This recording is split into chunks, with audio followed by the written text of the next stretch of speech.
participating and listening to our discussion. So guys, I will show you a picture and you will be describing what's in the picture. I know what can you see in the picture. So the first picture is here. So Miss Dangi, what can you see in this picture? It is raining. Very good. So the next picture is Miss Midaros. What can you see? The people stays inside. Very good. So the next, what can you add? And to connect? What words you will use to connect them? Yes, Miss Anya. Very good. So we use so to connect them. So if it's raining, so the people stay inside. So class, in our motivation activity, what do you think is our topic today? So please, Ms. Gami. I think the topic today is all about combining sentences using conjunctions. Very good. So class,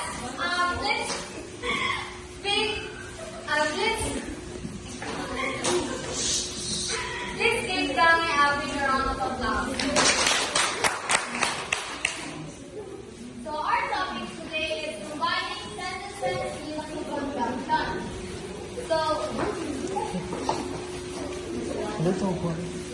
So class, please listen because at the end of our lesson, you will be expected to first identify conjunction under sentences and please class read the second and third. Construct clear and meaningful compound sentences using appropriate conjunctions. And understand the importance of using conjunctions in making clear and meaningful sentences. Okay, all right. So before we start our discussion, let's first have an activity. Alright, do you want to activities class? Yes, sir. We will have one activity called conjunction relating. In this activity, I will divide you into two groups, and this series will be group 1 and this series will be group 2. So each group will have 5 representatives to answer our activities. So we have here a conjunction to already to put there to complete sentence.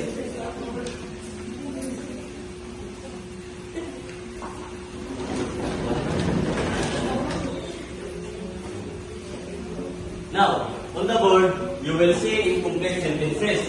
That means the sentences are not finished. They are missing a word. Your task is to choose the correct conjunction to complete sentence. And then when I say go, the first member in each group will go to the board and read the sentence, and you can find the correct conjunction or you choose the correct conjunction to complete sentence. And after answering, go back to your group. So the next member in each group can take your turn or mauna po na musunod of answer. So go to your group right now. Are you ready, class? Yes. Since you are ready, you will have 5 minutes to answer. 1 and group 2.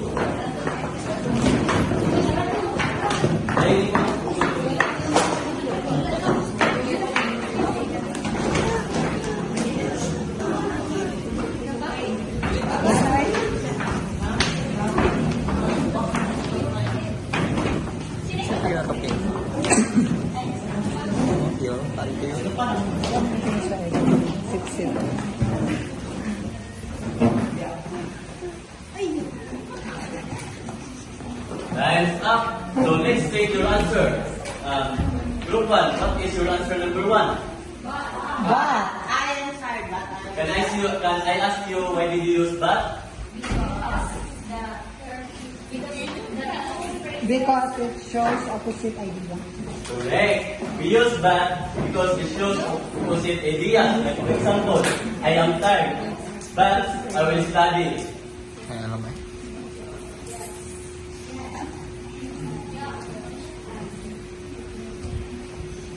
For Gupto, what about your answer? We choose the conjunction or because it shows two options. Very good. We use or when we are giving choices. Like for example, do you want juice or coffee? So this means the conjunction, and this means you can choose only one, not both. So we have three main types of conjunctions.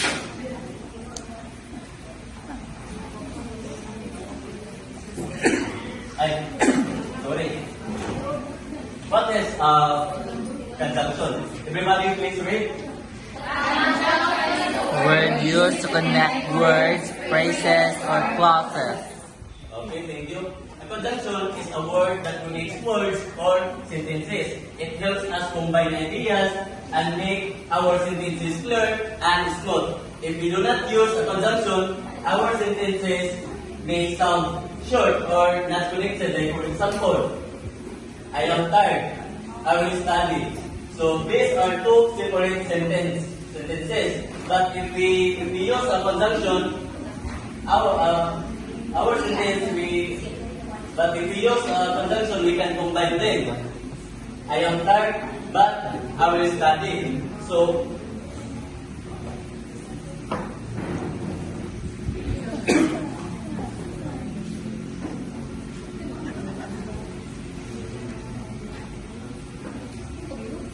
now, the sentence is clear and easier to understand.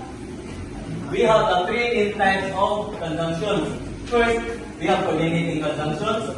Second, subordinating conjunctions. And last is correlative conjunctions. First, we have coordinating conjunction. Mr. Arvis, can you read the definition of coordinating conjunction? Coordinating conjunction used to connect ideas that are equal. For example, I like basketball and volleyball. The word and connect the two ideas. I am tired, but I will study. The word but shows that both ideas are opposite. Okay, thank you. Coordinating conjunctions are words that connect words or coordinating conjunctions are words that we use to connect ideas and make our sentences longer, clearer, and smoother.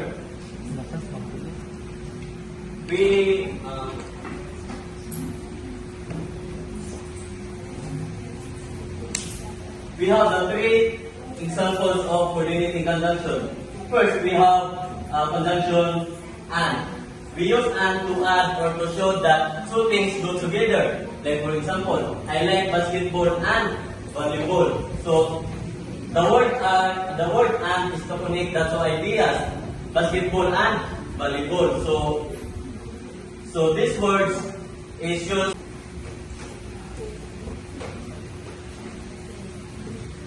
So in this sentence, the word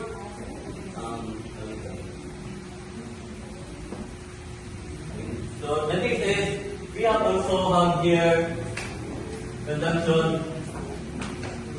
Subordinating.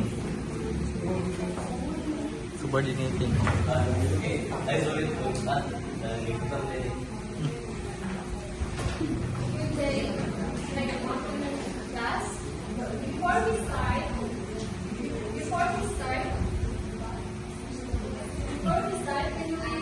can you please read that one?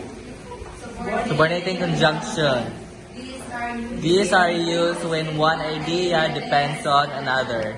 For example, okay, thank you. So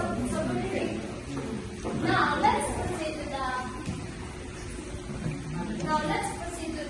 the second type of conjunction, which is the subordinating conjunctions. These are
Excuse me,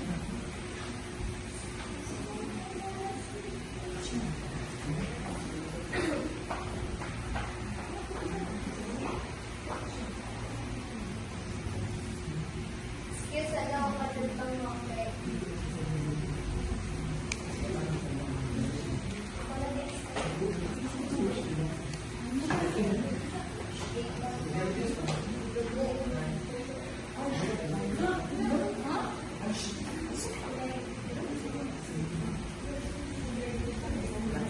Nalaksan.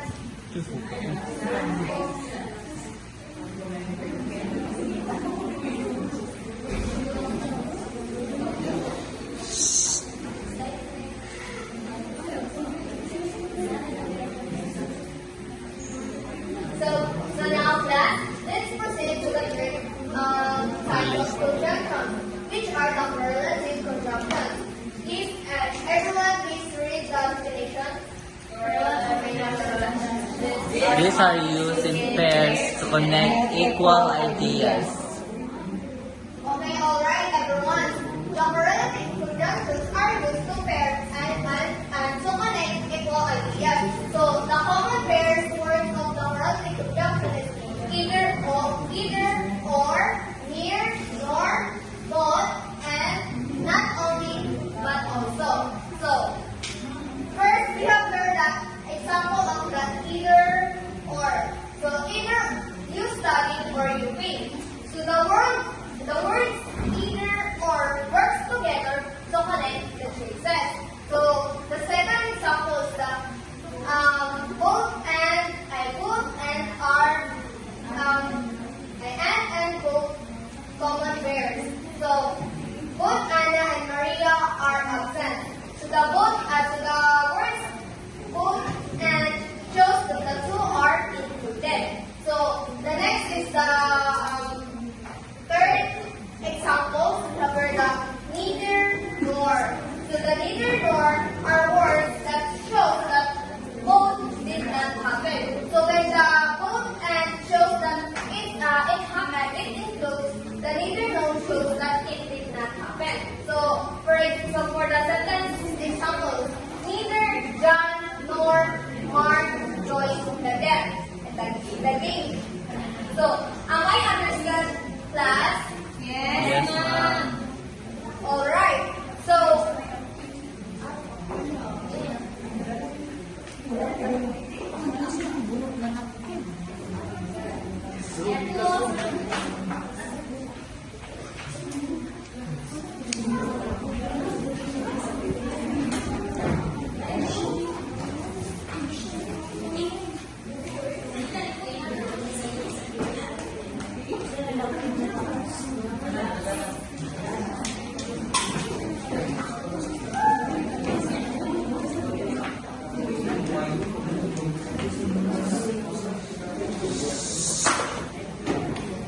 alright class, let's see if you really understand the discussion. So let's apply the learning process into application. So we have here an activity. So each group will it's the same with the same group Ganina. Each group will receive a set of sentences, combine and improve the sentences by using appropriate conjunction to form a clear and meaningful paragraph. So I will give you a messy paragraph and you will work on it to complete and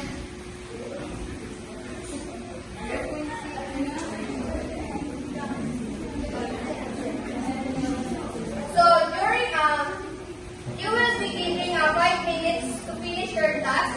After that, you will be selecting one person per group to represent